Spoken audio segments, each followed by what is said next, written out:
നമസ്കാരം. എല്ലാ ദിവസവും രാവിലെ ഏറെക്കുള്ള പ്രീ മാർക്കറ്റ് റിപ്പോർട്ടിലേക്ക് കടക്കാം. ഇന്ന് പ്രധാനമായിട്ടും മാർക്കറ്റിൽ ഉള്ള ഒരു കാര്യം, ഈ മാർക്കറ്റിൽ നമ്മൾ വരുമ്പോൾ ആദ്യം ശ്രദ്ധിക്കേണ്ട ഒരു കാര്യം, റിലയൻസിൻ്റെ റിസൾട്ടാണ് ഇന്ന് വരുന്നത്. രാജ്യത്തിലെ ഏറ്റവും വലിയ കമ്പനിയായിട്ടുള്ള റിലയൻസിൻ്റെ റിസൾട്ട് ഇന്ന് വരും. മാർക്കറ്റ് ഹവേഴ്സിന് ശേഷമായിരിക്കും റിലയൻസിൻ്റെ റിസൾട്ട് വരാം. അതാണ് നമ്മൾ ഏറ്റവും ആദ്യം തന്നെ മനസ്സിലേക്ക് വെക്കേണ്ടത്. കൂടാതെ തന്നെ FIS കഴിഞ്ഞ വെള്ളിയാഴ്ച അവർ നെറ്റ് ബയേഴ്സ് ആയിരുന്നു എന്നുള്ളത് നമുക്ക് വളരെയധികം സന്തോഷം ഉളവാക്കുന്ന ഒരു സംഗതി തന്നെയാണ്. 129 കോടി രൂപക്ക് അവർ ബൈ ചെയ്തിട്ടുണ്ട് FIS ഇന്ത്യൻ മാർക്കറ്റിൽ. കൂടാതെ തന്നെ ഈ ഒരു ആഴ്ചയിൽ ഗ്ലോബൽ മാർക്കറ്റിൽ, എസ്പെഷ്യലി മദർ മാർക്കറ്റായിട്ടുള്ള US മാർക്കറ്റിൽ ഒരുപാട് ഹെവി വെയ്റ്റ് കമ്പനികളുടെ റിസൾട്ട് വരികയാണ്. ഇന്ത്യയിൽ റിലയൻസ്, ഇൻഫോസിസ് പോലെയുള്ള US മേജർ കമ്പനീസിൻ്റെ, അതിൽ ടെസ്ല ചൊവ്വാഴ്ച റിസൾട്ട് വരും. ഫേസ്ബുക്ക് വെനസ്ഡേ ബുധനാഴ്ച റിസൾട്ട് വരും. കൂടാതെ തന്നെ മൈക്രോസോഫ്റ്റും ഗൂഗിളും വ്യാഴാഴ്ച റിസൾട്ട് വരും. അപ്പോൾ ടെസ്ല, മൈക്രോസോഫ്റ്റ് ഇങ്ങനെ പറഞ്ഞ കമ്പനീസൊക്കെ എല്ലാം തന്നെ US മാർക്കറ്റിൽ മാത്രമല്ല, അത് ലോകത്തിലെ തന്നെ ഏറ്റവും വലിയ കമ്പനീസാണ്. അപ്പോൾ ഇത്തരം കമ്പനികളുടെ റിസൾട്ടാണ് US മാർക്കറ്റിൽ വരുന്നത് ഈ ഒരു ആഴ്ച. അതുപോലെ തന്നെ US GDP ഡേറ്റയും ഈ ഒരു ആഴ്ച തന്നെ വരുന്നുണ്ട്.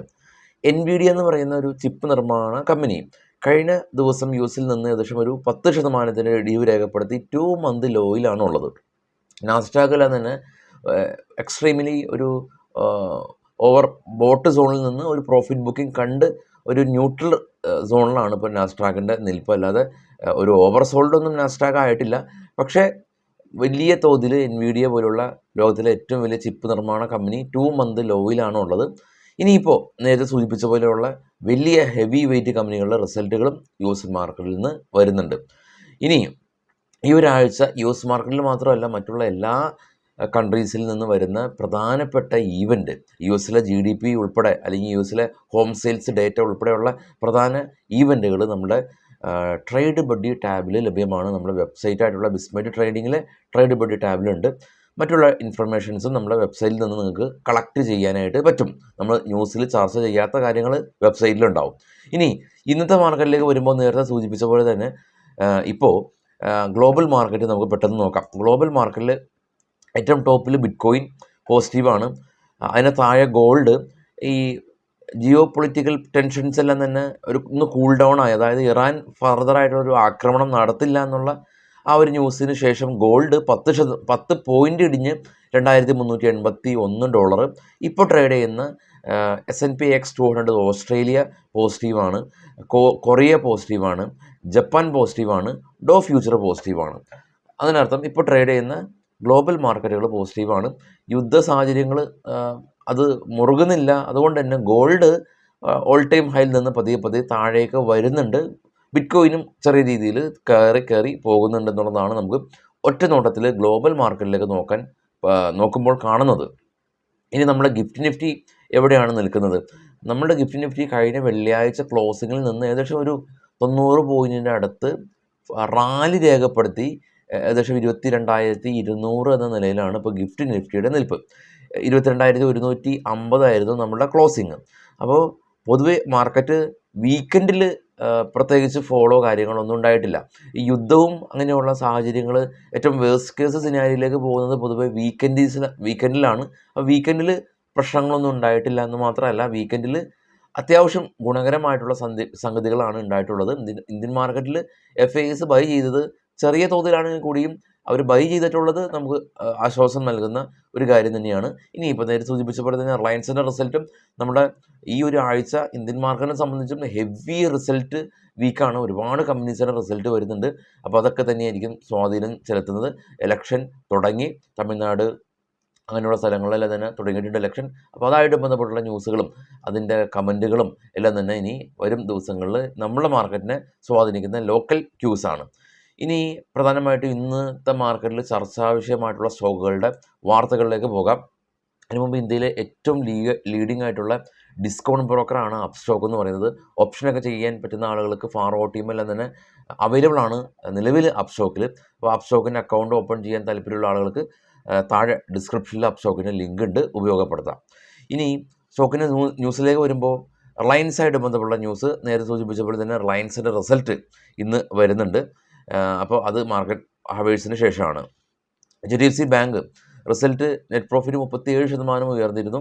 അപ്പോൾ ADRൽ HDFC ബാങ്ക് പോസിറ്റീവിൽ ക്ലോസ് ചെയ്തിട്ടുണ്ട്. 2% റാലി രേഖപ്പെടുത്തിയിട്ടുണ്ട്. അത് നമുക്ക് നമ്മുടെ മാർക്കറ്റിലും റിഫ്ലക്റ്റ് ചെയ്യും. വിപ്രോ അതുപോലെ തന്നെ നെറ്റ് പ്രോഫിറ്റ് ഫോൾ ആയെങ്കിൽ കൂടിയും സ്ട്രീറ്റ് എസ്റ്റിമേഷനൊക്കെയും മുകളിൽ അവർ റിസൾട്ട് കൊണ്ടുവന്നത് അത് പോസിറ്റീവായിട്ട് വിപണി കാണുന്നുണ്ട്. അതുകൊണ്ട് തന്നെ US മാർക്കറ്റിൽ ലിസ്റ്റ് ചെയ്ത് നമ്മുടെ അതേ വിപ്രോ ഏകദേശം ഒരു 5% റാലി രേഖപ്പെടുത്തുന്നുണ്ട്. അതുകൊണ്ട് തന്നെ നമുക്ക് ഇന്ന് വിപ്രോയിൽ ശുഭകരമായിട്ടുള്ള ഒരു ഓപ്പണിംഗ് എക്സ്പെക്റ്റ് ചെയ്യാം. ആദിത്യ ബിർള ഫാഷൻ കമ്പനി ഇവരുടെ മധുരയിലുള്ള ലൈഫ് സ്റ്റൈൽ ബിസിനസ് സെപ്പറേറ്റ് ഒരു ബിസിനസ്സായിട്ട് വിഭജിച്ച് ഇന്ത്യൻ മാർക്കറ്റിൽ അവർ ലോഞ്ച് ചെയ്യാനായിട്ട് പോകുന്നുണ്ട് എന്നുള്ള ഒരു positive news. IRDA all time high ആയിട്ടുള്ള കമ്പനിയുടെ എക്കാലത്തെയും മികച്ച നെറ്റ് പ്രോഫിറ്റ് അവർ കരസ്ഥമാക്കി 1252 കോടി രൂപ, 45% കഴിഞ്ഞ വർഷത്തെ പ്രോഫിറ്റായിട്ട് കമ്പയർ ചെയ്യുമ്പോൾ കമ്പനി അധികമായിട്ട് റീച്ച് ചെയ്തിട്ടുണ്ട്. ഹീറോ മോട്ടോകോർപ്പ് അവർ പുതിയ assembly unit CJ park new പാരീസിൽ അവർ ഇനാഗ്രേറ്റ് ചെയ്തു. പ്രതിവർഷം 7500 വാഹനങ്ങൾ ഇവിടെ അസംബിൾ ചെയ്യാനായിട്ട് പറ്റും. HDFC AMC കമ്പനി അവരുടെ AMU എല്ലാം തന്നെ 6 രൂപയാണ് ആവറേജ് ഒരു യൂസറിൽ നിന്നുള്ള ആവറേജ് റവന്യൂ ആണ് AMU. അത് 6 രൂപയായിട്ടുണ്ട്. 11% വർധനവ് കിട്ടിയിട്ടുണ്ട്. Persistence system company US dollar revenue growth 4% വർദ്ധിച്ചു എന്ന് കമ്പനി അറിയിച്ചു. ലുപ്പിന് പുതിയ ഇവിടെ മെഡിസിൻ US അവർ ലോഞ്ച് ചെയ്തു. ഈ മെഡിസിനിൽ നിന്ന് 1 ബില്യൺ സെയിൽസ് കമ്പനി എക്സ്പെക്റ്റ് ചെയ്യുന്നുണ്ട്. JSW എനർജി കമ്പനി ഇവർക്ക് പുതിയ ഒരു 700 മെഗാവാട്ട് കപ്പാസിറ്റിയുള്ള സോളാർ ഓർഡർ NTPCയുടെ ഭാഗത്ത് നിന്ന് ലഭിച്ചു. ജിയോ ഫിനാൻസ് കമ്പനി മികച്ച റിസൾട്ടായിരുന്നു. 6% അവരുടെ ക്വാർട്ടർ ടു ക്വാർട്ടർ നോക്കുമ്പോൾ അറ്റാദായത്തിൽ നെറ്റ് പ്രോഫിറ്റിൽ വർധനവ് കണ്ടു. സൈഡസ് ലൈഫ്സ് കമ്പനി പുതിയ ഇവരുടെ മെഡിസിന് UK നിന്ന് അംഗീകാരം കിട്ടി. HAL കമ്പനിക്ക് ഇന്ത്യൻ ഡിഫൻസിൻ്റെ ഭാഗത്ത് നിന്ന് പുതിയൊരു ഓർഡർ കിട്ടി. ഓൾ കാർഗോ ഗാത്തി കമ്പനി ഇവരുടെ കാർഗോ വോളിയം 3% ഉയർന്നതായിട്ട് കമ്പനി അറിയിച്ചു. ഇനി ഓപ്പൺ ഇൻട്രസ്റ്റ് നോക്കാം. നിഫ്റ്റി PCR 0.96 ആണ്. സ്പോട്ടുള്ളത് 22,150. മേജർ റെസിസ്റ്റൻസ് സോൺ നിലവിലുള്ളത് 22,500 ആണ്.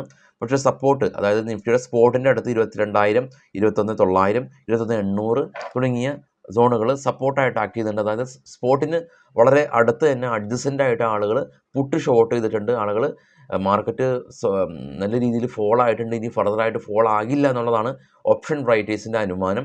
അതാണ് നമുക്കിപ്പോൾ ഇതിൽ കാണാൻ സാധിക്കുന്നത്. ഓൾമോസ്റ്റ് എല്ലാ ഇൻഡെക്സിലും ഇതേ പാറ്റേൺ ആണ് ഉള്ളത്. അപ്പോൾ ആളുകൾ ഷോർട്ട് ചെയ്ത ആളുകൾ മാർക്കറ്റ് മുകളിലേക്ക് പോവുകയാണെങ്കിൽ അത് അവർ മാർക്കറ്റിനെ ഷോർട്ട് ചെയ്ത ആളുകൾ എക്സിറ്റ് ചെയ്യേണ്ടതായിട്ടുണ്ട്. പക്ഷെ അവർ വലിയ രീതിയിൽ പാനിക്ക് ആകുകയില്ല. കാരണം വിക്സ് എല്ലാം തന്നെ 13.7 എന്ന നിലയിലാണ്. മാർക്കറ്റ് മുകളിലേക്ക് പോകുമ്പോൾ സ്വാഭാവികമായിട്ടും വിക്സ് ഇടിയും. അപ്പോൾ വിക്സ് ഇടിയുന്നത് കൊണ്ട് മാർക്കറ്റിനെ ഷോർട്ട് ചെയ്ത ആളുകളുടെ പ്രീമിയം ഓട്ടോമാറ്റിക്കലി കുറയും. അതുകൊണ്ട് അവർ അറ്റ്ലീസ്റ്റ് അവർക്ക് വലിയ പരിക്കുകൾ ഒന്നും ഇല്ലാതെ എക്സിറ്റ് ചെയ്യാനുള്ളൊരു അവസരം വിക്സ് കൊടുക്കുമെന്നാണ് നമുക്ക് അനുമാനിക്കാൻ പറ്റുന്ന ഒരു കാര്യം. പക്ഷേ ഇലക്ഷൻ കാരണം ഇനി വിക്സ് കുറയാനുള്ള സാധ്യതകൾ എത്രത്തോളം ഉണ്ട് എന്നുള്ളത് നമുക്ക് കൃത്യമായിട്ടൊരു ധാരണയില്ല. അപ്പോൾ വൈകിട്ട് 7 മണിക്ക് വിശദമായിട്ട് പോസ്റ്റ് മാർക്കറ്റായിട്ട് കാണാം. എല്ലാവർക്കും ശുഭദിനം നേരുന്നു.